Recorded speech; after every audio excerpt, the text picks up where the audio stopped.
স্বাধীনতা বিরোধী শক্তি মাথাচাড়া দিয়ে ওঠার চেষ্টা করছে বলে মন্তব্য করেছেন বিএনপি মহাসচিব মির্জা ফখরুল ইসলাম আলমগীর।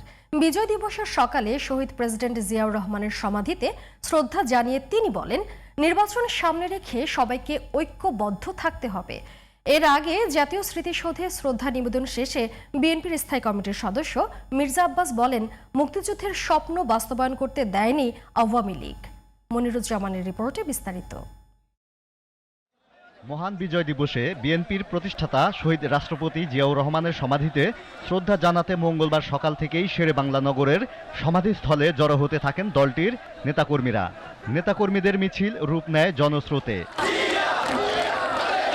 বিএনপি মহাসচিব মির্জা ফখরুল ইসলাম আলমগীরের নেতৃত্বে জিয়াউর রহমানের মাজারে শ্রদ্ধা জানান নেতাকর্মীরা। এ সময় কেন্দ্রীয় নেতাদের পাশাপাশি দলের মহানগর, অঙ্গ ও সহযোগী সংগঠনের বিভিন্ন স্তরের নেতাকর্মী উপস্থিত ছিলেন।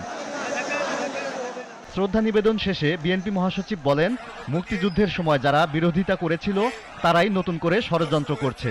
ঐক্যবদ্ধভাবে তাদের মোকাবিলার আহ্বান জানান তিনি। স্বাধীনতার শত্রুরা যারা স্বাধীনতার বিরুদ্ধে অবস্থা নিয়েছিল, আজকে তারা আবার মাথা চাড়া দিয়ে উঠতে চায়। বাংলাদেশের মুক্তিকামী মানুষ, বাংলাদেশের স্বাধীনতাকামী মানুষ, বাংলাদেশের গণতন্ত্রকামী মানুষ তাদের সমস্ত ষড়যন্ত্রকে নস্যাৎ করে দিয়ে অবশ্যই বাংলাদেশের স্বাধীনতা সার্বভৌমত্বকে অটুট রাখবে, গণতন্ত্রের প্রতিষ্ঠা করবে ইনশাআল্লাহ। তারেক রহমান দেশে ফিরলেই গণতন্ত্রের লড়াই আরও বেগবান হবে বলে আশাবাদী মির্জা ফখরুল।